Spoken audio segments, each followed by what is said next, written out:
नमस्कार दोस्तों, स्वागत है आपका हमारे नए हॉरर पॉडकास्ट में।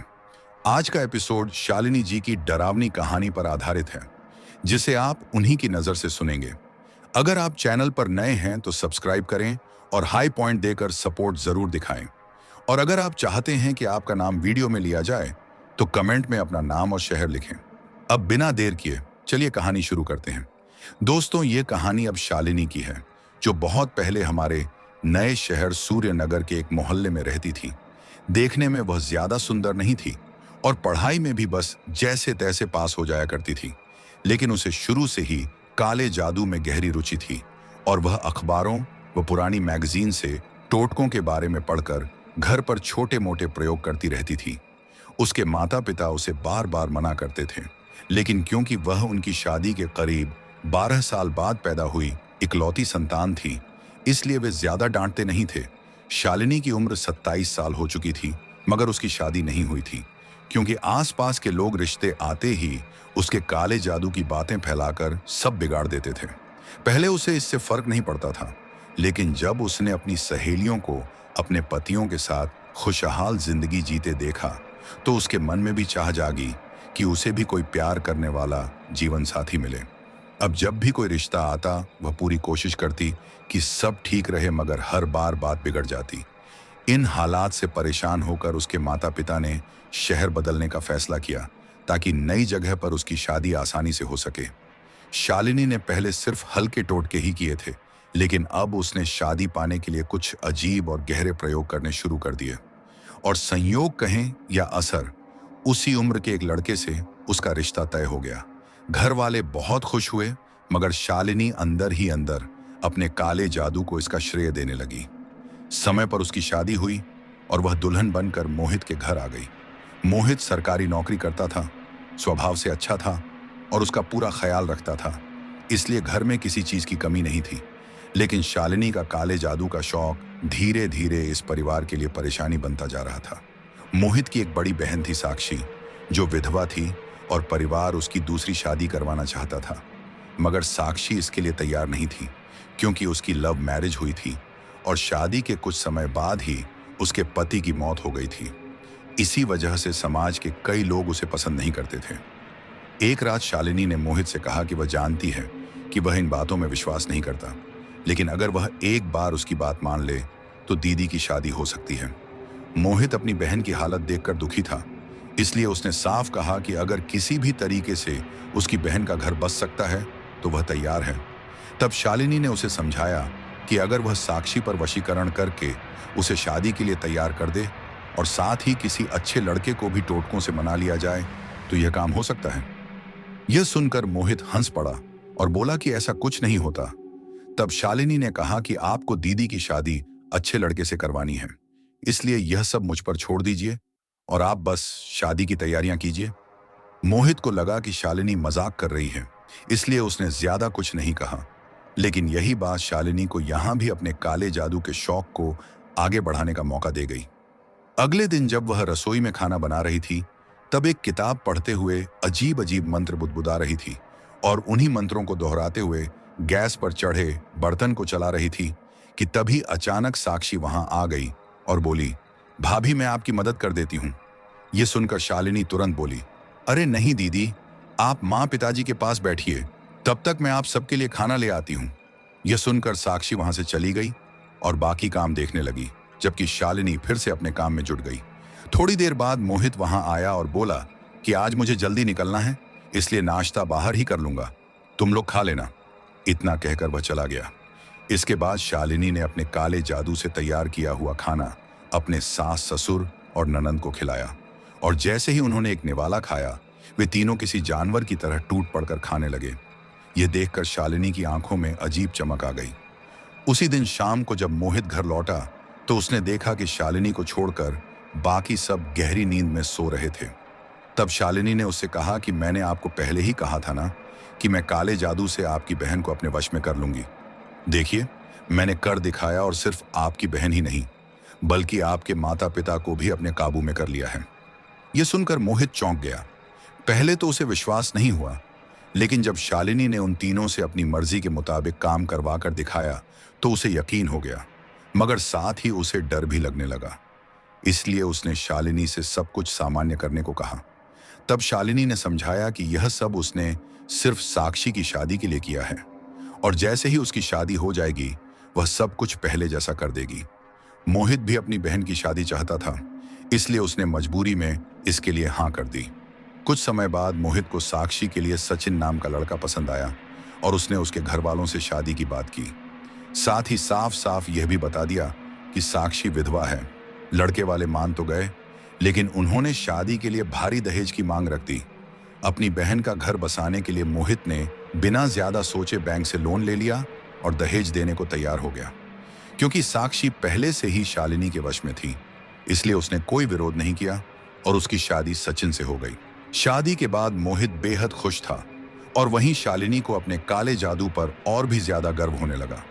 इसी बीच उसके मन में यह ख्याल आया कि अगर वह बिना गुरु के इतना कर सकती है तो किसी बड़े तांत्रिक से सीखकर वह कितनी ताकतवर बन सकती है।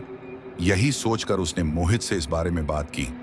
मोहित, जो पहले से बहन की शादी से खुश था, यह सोचने लगा कि अगर यह विद्या और बढ़ गई तो उनके काम और भी आसान हो जाएंगे। इसलिए उसने शालिनी को इजाजत दे दी। इसके बाद शालिनी एक अच्छे गुरु की तलाश में निकल पड़ी और उसकी खोज गुवाहाटी में जाकर पूरी हुई, जहां उसे एक बड़े तांत्रिक के बारे में पता चला। वह मोहित के साथ वहां पहुंची और उस तांत्रिक से विद्या सिखाने की गुहार लगाई। तांत्रिक ने कहा कि उसमें सीखने की लगन है, इसलिए वह सिखा देगा, लेकिन इसमें समय लगेगा और उसे वहीं रहकर साधना करनी होगी। साथ ही उसकी सेवा भी करनी पड़ेगी। मोहित इसके लिए पहले तैयार नहीं था, लेकिन शालिनी की जिद के आगे उसे झुकना पड़ा। इसके बाद मोहित उसे वहीं छोड़कर वापस आ गया और शालिनी महीनों तक वहीं रहकर तंत्र मंत्र की सारी विद्याएं सीखती रही। कई महीने बाद जब वह लौटी तो वह पहले से काफी बदली हुई लग रही थी।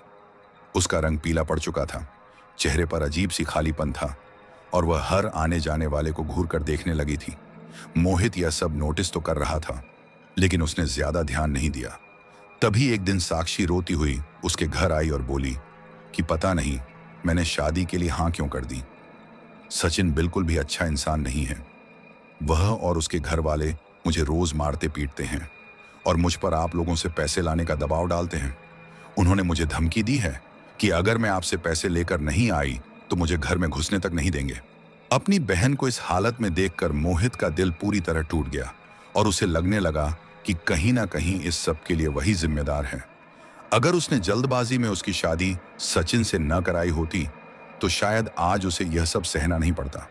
गुस्से और पछतावे से उसका मन भर गया था, लेकिन इससे पहले कि वह कुछ कह पाता, शालिनी बोली कि जो हो चुका है उसे बदला नहीं जा सकता और अगर हम साक्षी को वापस घर ले आए तो समाज वाले तरह तरह की बातें बनाएंगे, जिससे उसकी जिंदगी और मुश्किल हो जाएगी।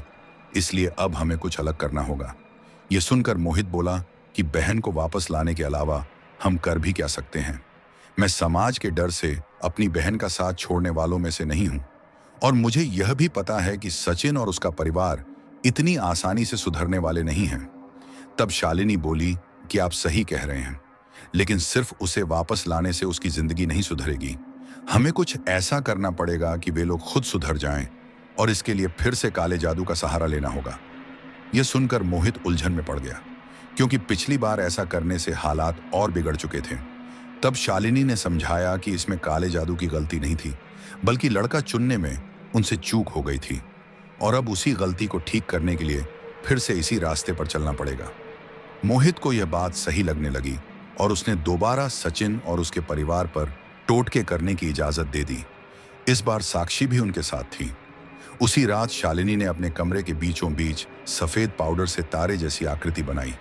उसके हर कोने पर मोमबत्ती जलाई और बीच में सचिन और उसके घर वालों की तस्वीर रख दी। फिर वह अजीब मंत्रों का जाप करने लगी। थोड़ी देर बाद उसने अपना हाथ काटकर खून एक कटोरी में निकाला और उस खून को तस्वीर के चारों ओर फैला दिया। इसके बाद उसने एक काली गुड़िया ली और उसमें सुई चुभाते हुए मंत्र पढ़ने लगी। फिर उस गुड़िया को तस्वीर के पास रख दिया। इसके बाद दूसरी काली गुड़िया लेकर उसके साथ भी वही किया। यह सब होते ही कमरे का माहौल अजीब हो गया। हवा भारी सी महसूस होने लगी और ठंडक फैल गई। फिर शालिनी मंत्र बुदबुदाते हुए सारी गुड़ियाएं उठाकर बाहर आंगन में आई। वहां उसने जमीन खोदकर एक गड्ढा बनाया और तीनों गुड़ियाओं को उसी में दबा दिया।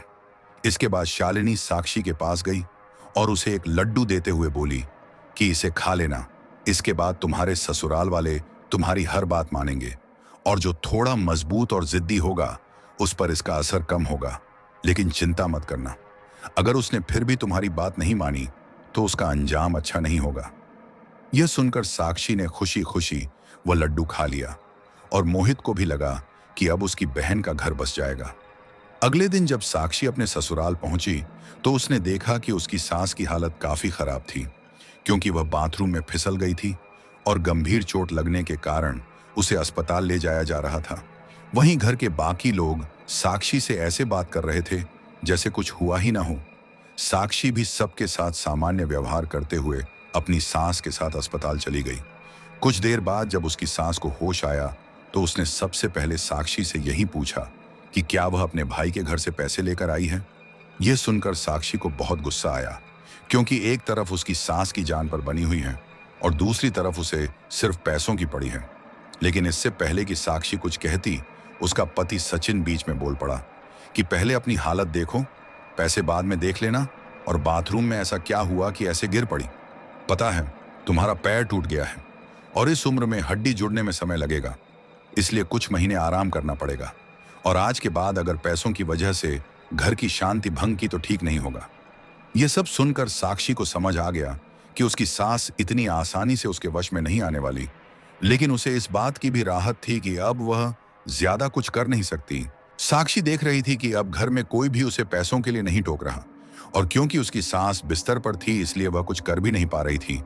उधर मोहित इन सब बातों से काफी खुश था। उसकी रोज साक्षी से बात होती रहती थी और साक्षी उसे बताती कि अब उसे किसी तरह की कोई परेशानी नहीं है और सब कुछ ठीक चल रहा है।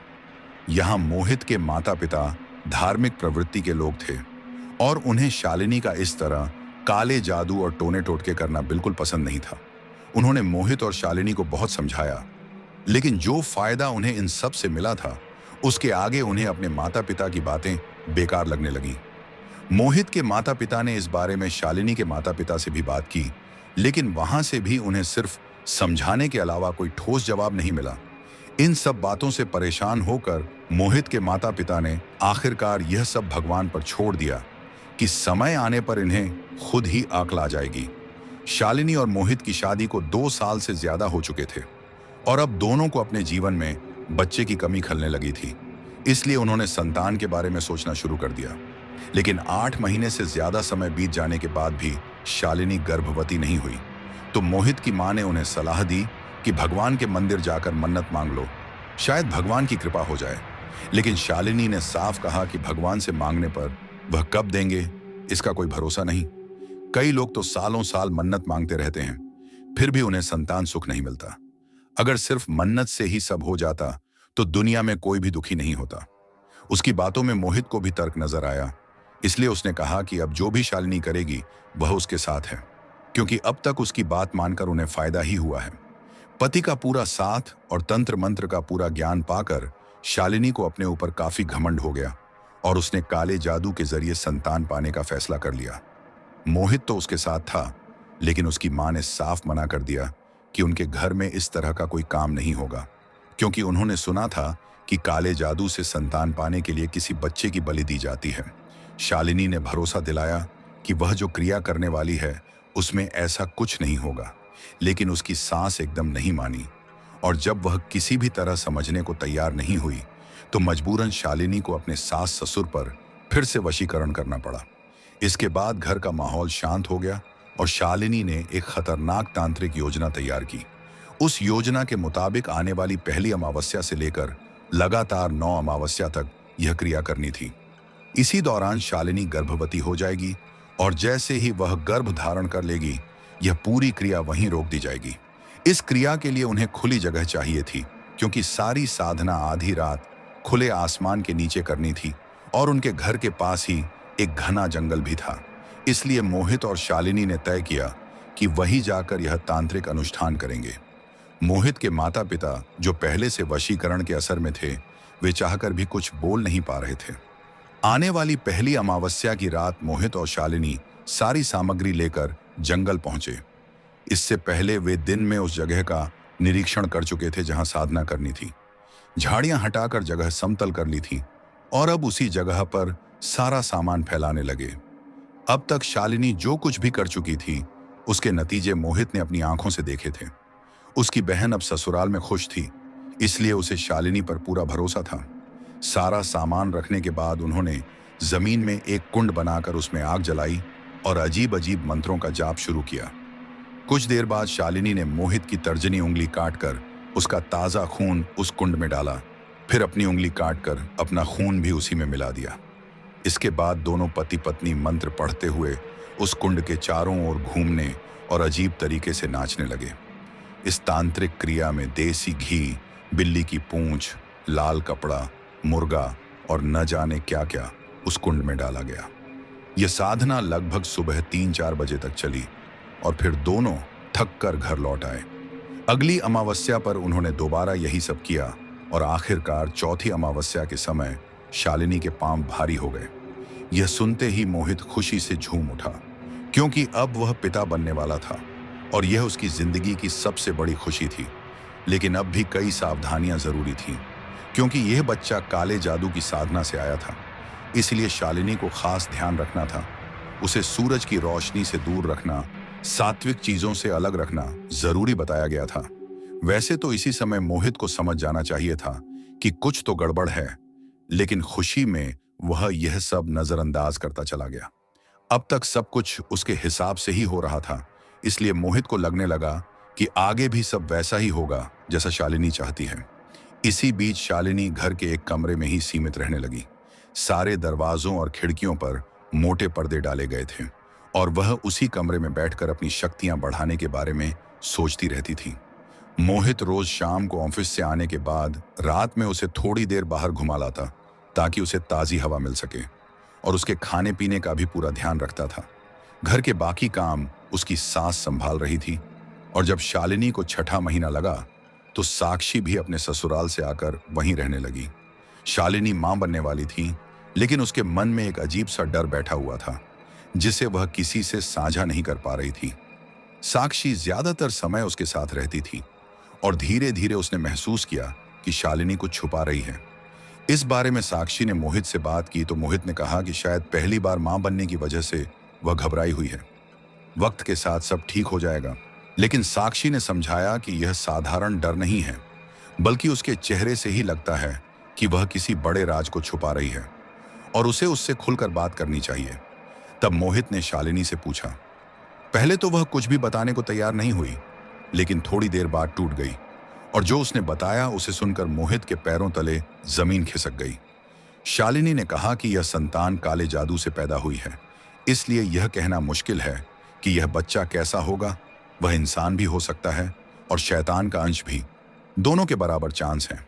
यह सुनकर मोहित की सारी खुशी पल भर में खत्म हो गई और वह समझ नहीं पा रहा था कि अब क्या किया जाए। शालिनी ने यह सच तब बताया जब अब कुछ भी बदलना मुमकिन नहीं था। तभी साक्षी ने उससे पूछा कि क्या बात है, तो मोहित ने उसे भी सब सच बता दिया। यह सुनकर साक्षी डर तो गई, लेकिन थोड़ी देर सोचकर बोली कि डरने से कुछ नहीं होगा। अगर बच्चा इंसानी हुआ तो हम उसे रख लेंगे और अगर शैतानी निकला तो उसी वक्त खत्म कर देंगे। मोहित को भी यह बात ठीक लगी और अब तीनों बच्चे के जन्म का इंतजार करने लगे। कुछ महीनों बाद देर रात अचानक शालिनी को तेज प्रसव पीड़ा शुरू हो गई और क्योंकि पहले से ही सब तय कर चुके थे कि अगर बच्चा शैतानी हुआ तो उसे खत्म कर देंगे, इसलिए तीनों घबराए हुए थे, लेकिन अपने फैसले पर टिके रहे। इसलिए वे लोग अस्पताल नहीं गए और शालिनी ने मोहित और साक्षी को ही प्रसव कराने की जिम्मेदारी दी, क्योंकि यह बच्चा काले जादू से उत्पन्न होने वाला था, इसलिए उसके लिए कुछ खास हिदायतें भी थीं। साक्षी ने शालिनी और अपनी मां के बताए अनुसार उसका प्रसव कराया और कुछ समय बाद शालिनी ने एक सुंदर और पूरी तरह स्वस्थ लड़के को जन्म दिया। बच्चे को देखकर सब हैरान रह गए, क्योंकि वह बिल्कुल सामान्य लग रहा था। यह देखकर साक्षी ने शालिनी से पूछा कि क्या यह बच्चा शैतानी है या नहीं। शालिनी बस एक तक अपने बच्चे को देखती रही। उसने प्यार से उसे गोद में उठाया और उसके माथे को चूम लिया। उस वक्त उसके अंदर मां की ममता पूरी तरह जाग चुकी थी। 9 महीने तक जिस बच्चे को उसने अपने गर्भ में रखा था, उसे वह अपने हाथों से खत्म नहीं करना चाहती थी, जबकि सच यह था कि बच्चा शैतानी था और उसके अंदर शैतान का अंश था, जिसे समय रहते खत्म करना जरूरी था। लेकिन शालिनी अपनी ममता पर काबू नहीं पा सकी और सबको बता दिया कि बच्चा बिल्कुल सामान्य है। यह सुनकर मोहित और बाकी सब ने राहत की सांस ली और मोहित खुशी से फूला नहीं समाया, क्योंकि अब उसका परिवार पूरा हो चुका था और वह पिता बन गया था। साक्षी भी बुआ बनने से बेहद खुश थी और अगले ही दिन उन्होंने सबको यह खुशखबरी दे दी। शालिनी के माता पिता भी आए और बच्चे को गोद में लेकर खेलने लगे। बच्चा अपनी नानी के पास ही था कि अचानक उसकी नानी को कुछ अजीब सा महसूस हुआ। वह गौर से बच्चे को देखने लगी। तभी अचानक बच्चे के चेहरे पर एक डरावनी और वहशी मुस्कान आ गई। यह देखकर वह अंदर ही अंदर घबरा गई, लेकिन कुछ बोली नहीं, क्योंकि उसे पता था कि कोई उसकी बात पर यकीन नहीं करेगा। बच्चे की उस हरकत से उसका मन खराब हो गया और उसने जल्दी से बच्चे को गोद से उतार दिया और बाहर जाकर दूसरे कामों में लग गई। इसी बीच शालिनी के पिता ने बच्चे को उठा लिया और उसके साथ खेलने लगे। खेलते खेलते वह अपने हाथ बच्चे के मुंह के बिल्कुल पास ले गए।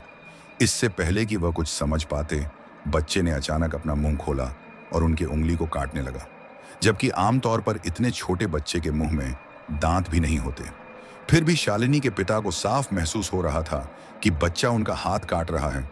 उन्होंने तुरंत अपना हाथ उसके मुंह से बाहर निकाला तो देखा कि वहां एक गहरा घाव बन चुका था। यह देखकर वह घबराते हुए शालिनी से बोले कि यह बच्चा सच में बहुत अजीब है। अभी तो यह ठीक से बड़ा भी नहीं हुआ और इसके मुंह में अभी से दांत निकल आए हैं।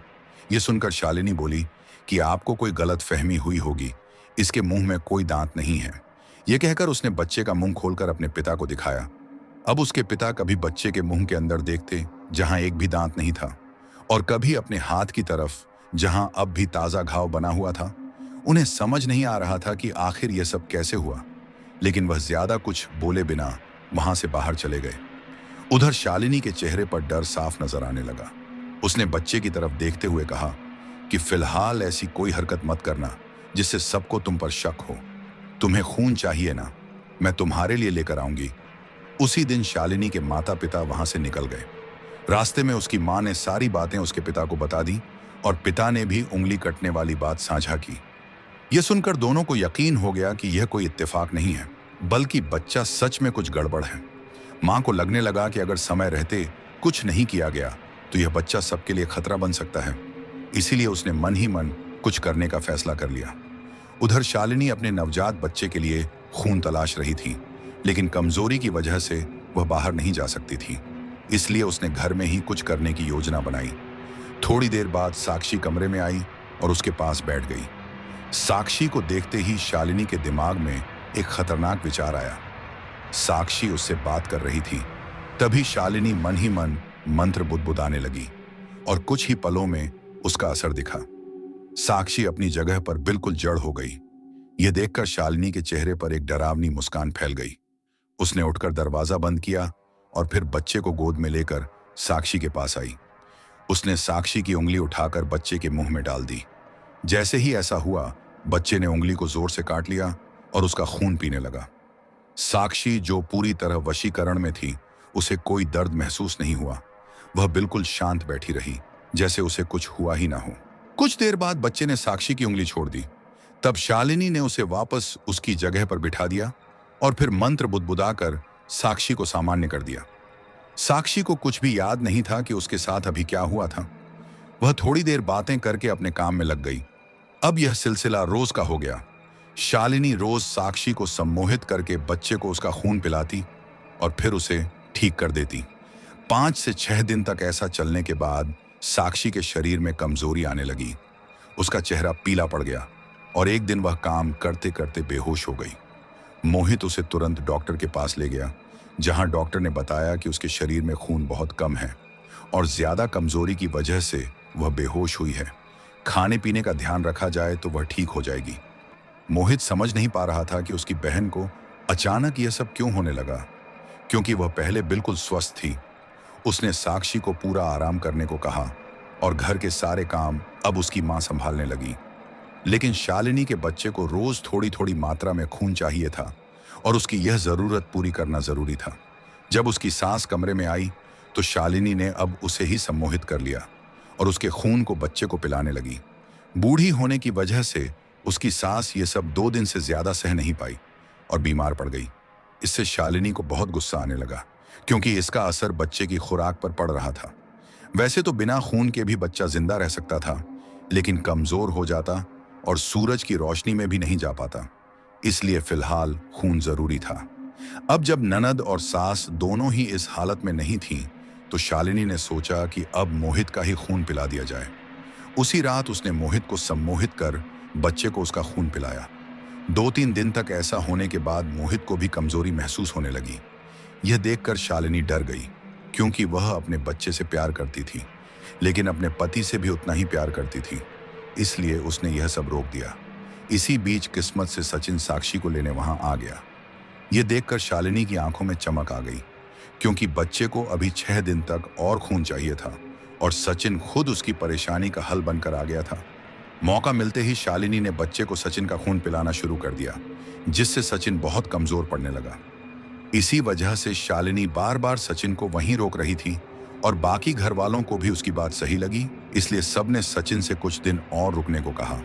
इसी तरह 6 दिन निकल गए और अब शालिनी का बच्चा सामान्य बच्चों की तरह रहने के लिए पूरी तरह तैयार हो चुका था। हालांकि सचिन की हालत काफी कमजोर हो गई थी, इसलिए शालिनी के घर वाले उसका खूब ख्याल रख रहे थे, क्योंकि आखिर वह उस घर का दामाद था। जब सचिन को अपनी तबीयत पहले से कुछ बेहतर लगी, तो वह साक्षी को लेकर वापस अपने घर चला गया। वहां पूरे परिवार का रवैया साक्षी के प्रति पहले से कहीं ज्यादा अच्छा हो गया था, लेकिन उसकी सास का मन अब भी नहीं बदला था। उसे शक था कि जरूर साक्षी ने ही कुछ न कुछ किया है, तभी सब लोग अचानक उसके साथ अच्छे हो गए हैं। मगर वह कुछ कह भी नहीं सकती थी, क्योंकि अगर कुछ बोलती तो सब उससे झगड़ने लगते। इसीलिए वह चुप रहकर मौके की तलाश करने लगी कि कब उसे साक्षी के खिलाफ कुछ सबूत मिले। उधर शालिनी का बच्चा धीरे धीरे बड़ा होने लगा और इसी दौरान साक्षी ने भी बताया कि वह मां बनने वाली है। यह सुनकर घर में सब बहुत खुश हुए, लेकिन जब साक्षी के ससुराल वाले शालिनी के घर आए तो उन्हें उसका व्यवहार काफी अजीब लगा। उन्होंने देखा कि जहां बाकी घर की बहुएं सुबह शाम दीपक जलाती थीं, वहीं शालिनी ऐसा कुछ नहीं करती थी। यहां तक कि उसके घर में भगवान की कोई मूर्ति भी नहीं थी।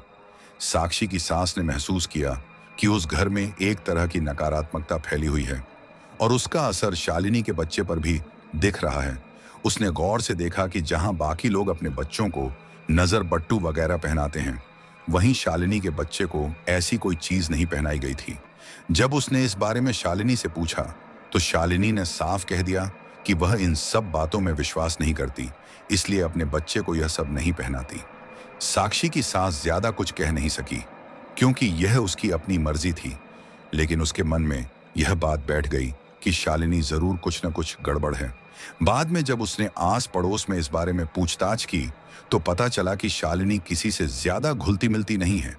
उसे कभी पूजा पाठ करते भी किसी ने नहीं देखा, और यहां तक कि साक्षी पहले शादी भी नहीं करना चाहती थी। यह सब जानकर साक्षी की सास को उसका शक और गहरा हो गया, लेकिन पता नहीं शालिनी ने कैसे उसे शादी के लिए राजी कर लिया था। यह सब जानकर साक्षी की सास का शक अब यकीन में बदल चुका था कि शालिनी जरूर कुछ न कुछ गड़बड़ है, और अभी सबके सामने कुछ कहने का कोई फायदा नहीं, क्योंकि शायद शालिनी ने सबको अपने वश में कर रखा है, इसलिए कोई उसकी बात सुनने वाला नहीं है। कुछ घंटे रुकने के बाद वे लोग वापस लौट आए और अब साक्षी की सास किसी तांत्रिक की तलाश करने लगी, ताकि उससे सलाह लेकर इस समस्या का कोई हल निकाला जा सके। लेकिन ऐसे लोग इतनी आसानी से कहाँ मिलते हैं। उधर दूसरी तरफ शालिनी के माता पिता उसके घर आए। उस वक्त शालिनी रसोई में काम कर रही थी और उसका बेटा कमरे में सो रहा था। दोनों थोड़ी देर उससे बात करने के बाद बच्चे को देखने कमरे में गए तो देखा कि बच्चा बिस्तर पर नहीं था। यह देखकर वे दोनों हैरान रह गए, क्योंकि बच्चा अभी चलने लायक भी नहीं हुआ था, सिर्फ घुटनों के बल चलता था, तो ऐसे में वह कहां जा सकता है। यही सोचते हुए वे दोनों कमरे में इधर उधर देखने लगे। तभी खिड़की के पास लगे पर्दे के पीछे कुछ हलचल महसूस हुई। जब उन्होंने पर्दा हटाया तो देखा कि बच्चा जमीन पर बैठा हुआ है।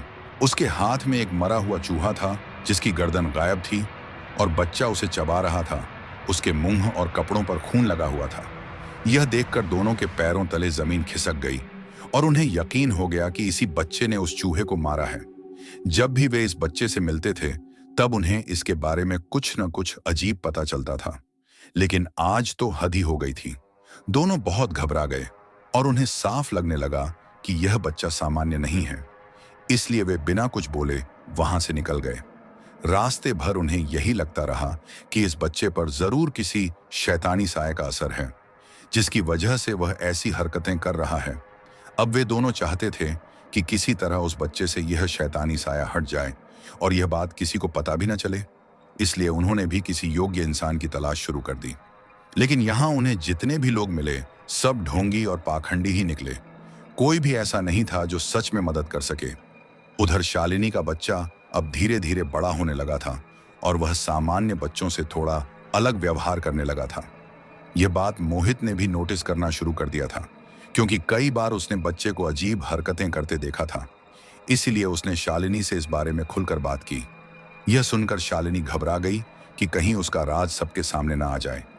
उसने मोहित को समझाया कि यह बच्चा सामान्य तरीके से पैदा नहीं हुआ है, इसलिए ऐसी हरकतें करता है।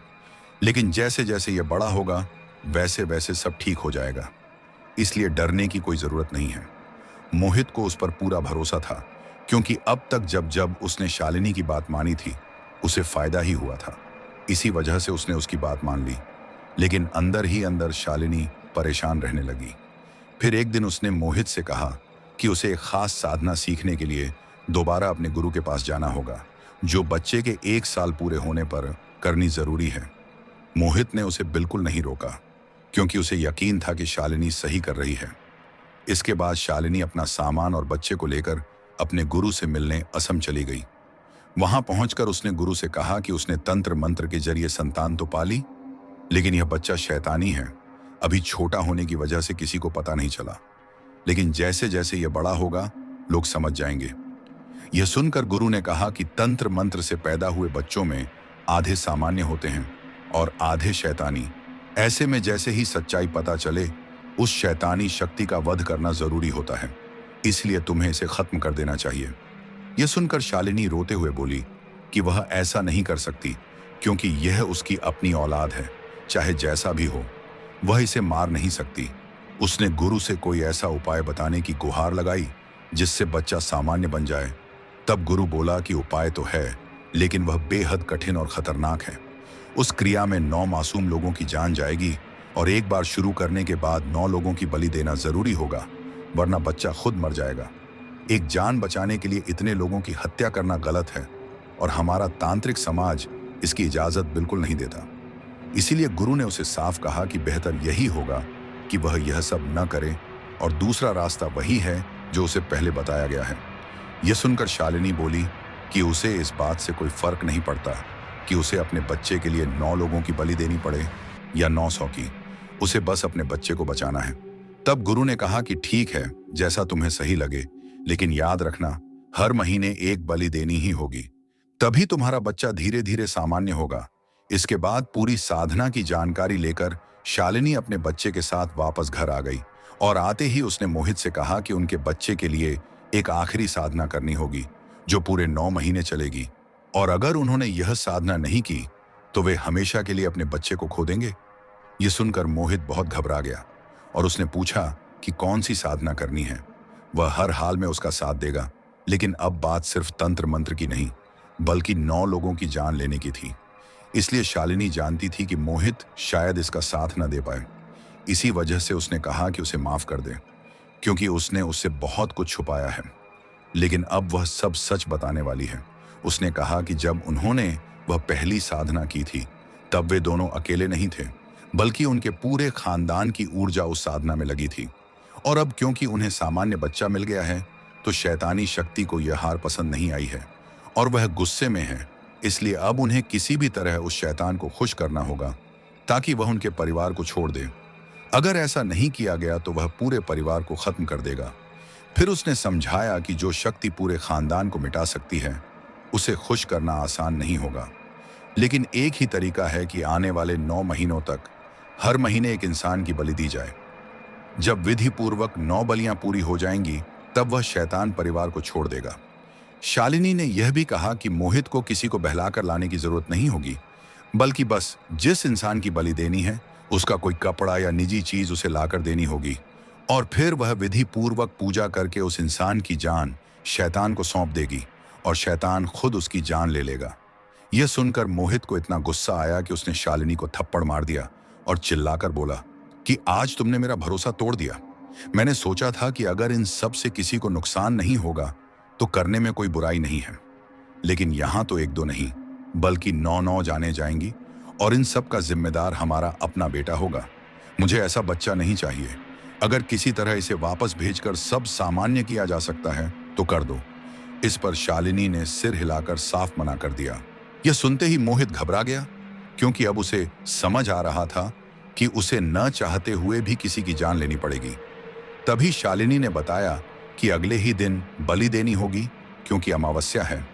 मोहित सोच में पड़ गया कि इतनी जल्दी वह किससे ढूंढे। तभी शालिनी बोली कि साक्षी की सास काफी उम्र दराज और अक्सर बीमार रहती है। अगर उसे कुछ हो गया तो किसी को शक भी नहीं होगा। मोहित यह करना नहीं चाहता था, लेकिन उसे फिलहाल इससे बेहतर कोई रास्ता नहीं दिखा। इसलिए उसी दिन वह साक्षी से मिलने उसके घर गया और मौका देखकर रस्सी पर सूख रही उसकी सास की साड़ी चुपचाप उठा लाया। अब तक मोहित की मां पर से वशीकरण का असर खत्म हो चुका था और वह पूरी तरह सामान्य थी। उसने मोहित को वह साड़ी शालिनी को देते देख लिया और तुरंत समझ गई कि दोनों फिर कोई गलत काम करने वाले हैं। इसलिए उसने चुपचाप उन पर नजर रखने का फैसला किया। अगले दिन रात को खाना खाने के बाद दोनों पति पत्नी सामान लेकर फिर जंगल की तरफ निकल पड़े और मोहित की मां कुछ दूरी बनाकर उनका पीछा करती रही। वहां पहुंचकर दोनों ने वही डरावनी साधना दोबारा शुरू की जो बच्चे के जन्म से पहले की थी। मंत्रों और आग की लपटों से माहौल इतना भयानक हो गया कि मोहित की मां बुरी तरह डर गई, लेकिन फिर भी उसने सब कुछ देखा। साधना खत्म होने पर शालिनी बोली कि आज हमारी पहली क्रिया पूरी हो चुकी है और अब कुछ ही दिनों में शैतान अपनी पहली बलि ले लेगा, लेकिन अभी काम खत्म नहीं हुआ है। शैतान की नजर हटाने के लिए हमें अभी 8 और बलियां देनी होंगी। यह सुनकर मोहित बोला कि अभी तो हमने साक्षी की सास की बलि दे दी, लेकिन आगे किसकी बलि होगी? तब शालिनी ने कहा कि यह सब मैं संभाल लूंगी। तुम बस ऐसे लोगों पर नजर रखो जिनकी उम्र ज्यादा है या जो पहले से बीमार रहते हैं। हमारे पास पूरा महीना है, कोई ना कोई मिल ही जाएगा। यह सब सुनकर मोहित की मां अंदर से कांप उठी और इससे पहले कि वे दोनों उसे देख पाते वह वहां से चुपचाप निकल गई। उसने जो कुछ सुना था उससे उसका दिल बुरी तरह बैठ गया था और उसे डर लगने लगा कि अगर इनकी बातों में जरा भी सच्चाई है तो ये लोग अपनों को भी नहीं छोड़ेंगे। वह इसी सोच में डूबी हुई थी कि कुछ ही दिनों बाद एक खौफनाक घटना घट गई। साक्षी की सास अपने कमरे में सो रही थी और उनके पति पास ही लेटे हुए थे। आधी रात अचानक उनकी आंख खुली तो सामने जो दृश्य था उसे देखकर उनकी चीख निकलते निकलते रह गई। उन्होंने देखा कि छत से उल्टा लटका हुआ एक डरावना साया चमक रहा था। उसका पूरा शरीर ट्यूबलाइट जैसी रोशनी छोड़ रहा था और उसकी लंबी जीभ बाहर निकलकर उन्हें छू रही थी। वह डर के मारे उठने की कोशिश करने लगी, लेकिन उनका शरीर जैसे जकड़ गया था। वे चाहकर भी हिल नहीं पा रही थीं। तभी उस साये ने अपना चमकता हाथ आगे बढ़ाया और उनके सीने पर रख दिया। उन्हें लगा जैसे दिल की धड़कन धीरे धीरे थम रही है। कुछ ही पलों में उनका शरीर शांत हो गया और उनकी जान चली गई। सुबह जब सब उठे तो उन्हें मृत पाया गया और घर में कोहराम मच गया। खबर फैलते ही लोग इकट्ठा हो गए और अंतिम संस्कार की तैयारी होने लगी। मोहित की मां जब यह खबर सुनकर वहां पहुंची तो उसका दिल बैठ गया, क्योंकि उसे समझ आ गया था कि पहली बलि पूरी हो चुकी है। अब वह लगातार इसी डर में रहने लगी कि अगली बारी किसकी होगी। दिन बीतते गए और महीना खत्म होने को आ गया, लेकिन मोहित अभी तक तय नहीं कर पाया था कि अगली बलि किसकी दी जाए। तभी शालिनी ने एक दिन कहा कि साक्षी के ससुर पिछले कुछ दिनों से बहुत परेशान रहते हैं। सुना है उन्हें लकवे जैसा दौरा भी पड़ा था और अब वे ठीक से चल भी नहीं पाते। मुझे नहीं लगता वे ज्यादा दिन जिंदा रहेंगे। तुम समझ रहे हो मैं क्या कहना चाहती हूँ? यह सुनकर मोहित ने उसे गुस्से से घूरा और बिना कुछ बोले वहां से निकल गया। वह सीधा साक्षी के घर पहुंचा और वहां जाकर सबको सांत्वना देने लगा। अंदर ही अंदर उसका दिल कांप रहा था, क्योंकि उसे पता था कि अगली बलि का निशाना अब कौन बनने वाला है। कुछ समय बाद मौका देखकर मोहित वहां से एक तौलिया उठा लाया जो सचिन के पिता के कमरे में रखा हुआ था, और तय अमावस्या की रात दोनों ने फिर से वही खौफनाक साधना की और वापस घर आ गए। लेकिन इस बार जो हुआ वह उनकी सोच से बिल्कुल उल्टा था, क्योंकि अगले ही दिन सचिन अपने ऑफिस में काम खत्म कर रहा था और छुट्टी के वक्त लिफ्ट के पास भीड़ ज्यादा होने के कारण वह सीढ़ियों से नीचे उतरने लगा। तभी पीछे से किसी ने उसे जोर से धक्का दे दिया और वह सीधा नीचे गिर पड़ा। अस्पताल ले जाते वक्त ही उसकी मौत हो गई और साक्षी एक बार फिर विधवा हो गई। यह खबर सुनकर मोहित के पैरों तले जमीन खिसक गई, क्योंकि गलती से वह सचिन के पिता की जगह सचिन का ही तौलिया उठा लाया था, जिसकी वजह से बलि उसी की हो गई। जब वह अपनी बहन के घर पहुंचा तो उसे फिर से उसी हालत में रोता बिलखता देखकर उसका दिल फटने लगा और उसे अपने ऊपर बेहद गुस्सा आने लगा। लेकिन अब कुछ बदला नहीं जा सकता था। कुछ दिनों बाद वह साक्षी को अपने घर ले आया। साक्षी ने जिंदगी को फिर से संभालना शुरू ही किया था, लेकिन अब वह दोबारा गुमसुम हो गई। इस पर शालिनी ने उसे समझाया कि वे फिर से उसकी शादी कहीं अच्छी जगह करवा देंगे, लेकिन मोहित का मन यह मानने को तैयार नहीं था, क्योंकि वह खुद को अपनी बहन की हालत का जिम्मेदार मान रहा था और जानता था कि अब वह अपनी गलती सुधार नहीं सकता। इन सब वजहों से वह टूट चुका था और अगली बलि का इंतजाम नहीं कर पाया। तब शालिनी ने उससे कहा कि पहले तुमने साक्षी के पति की बलि देकर गलती की, और अब अगर अगली बलि नहीं दी तो साक्षी और उसके होने वाले बच्चे की जान चली जाएगी। यह सुनकर मोहित बुरी तरह घबरा गया, क्योंकि अब वह किसी भी हालत में अपने परिवार के किसी और सदस्य को खोना नहीं चाहता था। इसीलिए वह घर से बाहर निकलकर किसी अनजान इंसान की तलाश में भटकने लगा। लेकिन काफी कोशिशों के बाद भी उसे कोई नहीं मिला और थक हार कर वह वापस लौट आया। तभी शालिनी बोली कि सचिन तो मर चुका है और अब साक्षी और उसके बच्चे को उनका हक दिलाने के लिए उसके ससुराल वालों की ही बलि चढ़ा दो। इससे हमारा काम भी हो जाएगा और साक्षी को उसका हक भी मिल जाएगा। यह सुनकर मोहित को इतना गुस्सा आया कि वह चिल्लाया कि तुम्हारे लिए यह सब कहना बहुत आसान है, क्योंकि अभी तक तुम वह दर्द नहीं झेल रही हो जो मैं और मेरा परिवार झेल रहा है। जिस दिन तुम यह सब सहोगी तब तुम्हें पता चलेगा। यह सुनकर शालिनी चुप हो गई, क्योंकि वह जानती थी कि मोहित इस वक्त अंदर से पूरी तरह टूट चुका है और ऐसे समय में उससे बहस करना हालात को और बिगाड़ देगा, नहीं तो पासा उल्टा भी पड़ सकता है। उधर मोहित की मां अंदर ही अंदर उबल रही थी, क्योंकि उसकी बेटी को इन लोगों ने अपने स्वार्थ के लिए दोबारा विधवा बना दिया था। उसे अब पूरी तरह समझ आ चुका था कि कोई शैतानी शक्ति इस परिवार को नुकसान पहुंचा रही है, लेकिन असल में शालिनी और उसकी चालाकी पूरे घर को बर्बाद कर रही है। इसलिए उसने एक योजना बनाई और कुछ दिनों बाद शालिनी के पास जाकर बोली कि उसे पता चल गया है कि उनके परिवार पर किसी शैतान का साया है और यही सब कुछ हो रहा है। उसने उन दोनों की बातें भी सुन ली थीं कि अमावस्या की रात अगली बलि देनी है। फिर वह बोली कि वह अगली बलि का इंतजाम करके लाई है और अपनी एक सहेली की बहू की साड़ी उसे दे दी कि इसी से बलि चढ़ा देना। शालिनी को इससे कोई फर्क नहीं पड़ा कि बलि किसकी होगी, क्योंकि उसके लिए बस यह जरूरी था कि कोई ना कोई मरे ताकि उसका बच्चा सामान्य बन सके। अगले दिन वह मोहित और बच्चे के साथ उसी जंगल में गई जहां पहले साधना होती थी। वहां विधि पूरी करके लौट आई। कुछ दिन बाद देर रात जब शालिनी सो रही थी तो किसी की आवाज सुनकर वह घबराकर उठ बैठी। उसने सुना कोई उसका नाम पुकार रहा है। वह आवाज के पीछे पीछे आंगन तक पहुंची तो दीवार पर उसे करीब 15-20 फीट लंबा एक डरावना साया दिखा। इससे पहले कि वह कुछ कहती, साया बोला कि तुम्हारी साधना से मैं बहुत खुश हूं। तुमने तंत्र मंत्र से औलाद पाई और अब उसे सामान्य बनाने में भी सफल हो गई। यह सुनकर शालिनी हैरान होकर बोली कि वह क्या कह रहा है, क्योंकि अभी तो कुछ बलियां बाकी हैं। तब साया बोला कि तुमने अपने परिवार से यह सच छुपाया था कि अगर तुम्हारी ही बलि दे दी जाए तो तुम्हारा बच्चा सामान्य हो जाएगा, लेकिन तुम्हारी सास बहुत चालाक निकली। उसने तुम्हारे गुरु से यह बात जान ली और जो आखिरी बलि दी गई उसमें इस्तेमाल की गई साड़ी तुम्हारी ही थी, वही साड़ी जो तुमने शादी के बाद पहनी थी और अब भूल चुकी थी। उसी का फायदा तुम्हारी सास ने उठाया। फिर साया बोला कि उसे इससे कोई मतलब नहीं कि किसने क्या किया, उसे तो सबसे योग्य बलि मिल चुकी है और अब वह तुम्हारे बच्चे को आजाद कर रहा है, लेकिन अब तुम्हें हमेशा के लिए मेरे साथ चलना होगा।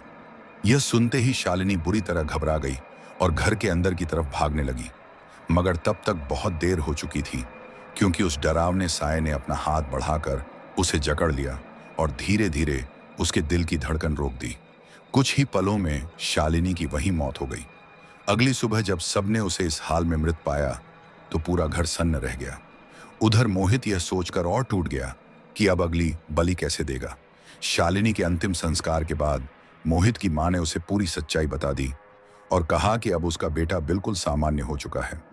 शालिनी जानती थी कि अगर उसने खुद की बलि दे दी होती तो सब कुछ ठीक हो जाता, लेकिन उसने अपनी जान देने के बजाय 9 लोगों की मौत को चुना। मां ने कहा कि शुरू से तुमने उसका बहुत साथ दिया, इसी वजह से वह इतनी आगे बढ़ गई और आज सबके लिए काल बनकर खड़ी हो गई थी। आगे चलकर वह और क्या क्या करती, इसका अंदाजा भी नहीं लगाया जा सकता। अपनी मां की बातें सुनकर मोहित को एहसास हुआ कि उसने कितनी बड़ी गलती कर दी थी। अगर उसने समय रहते शालिनी को रोक दिया होता तो आज वह उनके साथ जिंदा होती और देर सवेर सब कुछ सामान्य तरीके से मिल जाता। लेकिन आज हालात वहीं के वहीं थे।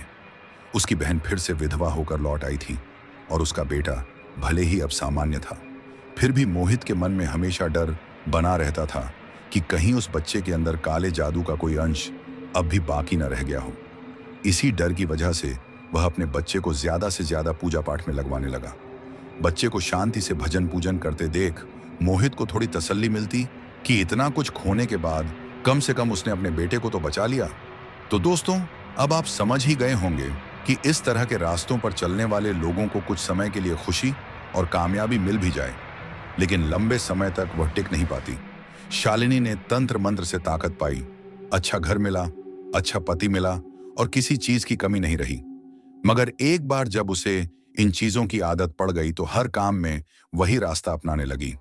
अगर वह चाहती तो प्राकृतिक तरीके से या भगवान पर भरोसा रखकर भी संतान पा सकती थी। हो सकता है समय लगता, लेकिन भगवान जरूर सुनते। मगर उसने गलत रास्ता चुना क्योंकि उसका दिमाग इन चीजों से बाहर निकल ही नहीं पाया। हर चीज को तंत्र मंत्र से पाने की उसकी आदत बन गई थी और आखिरकार उसका नुकसान कितना बड़ा हुआ यह आपने देख ही लिया। इसलिए कभी भी इन पाखंडी तांत्रिकों और ढोंगी बाबाओं के चक्कर में मत पड़ना। इन रास्तों पर जाओगे तो सिर्फ अपनी जिंदगी बर्बाद करोगे। हमेशा भगवान पर भरोसा रखो, वह चाहे जैसी भी स्थिति दे, लेकिन यकीन मानो वह कभी आपका बुरा नहीं करेंगे। तो दोस्तों, आपको हमारी यह कहानी कैसी लगी? अगर आप ऐसी और दिलचस्प कहानियां सुनना चाहते हैं तो हमारे चैनल को सब्सक्राइब करना बिल्कुल ना भूलें।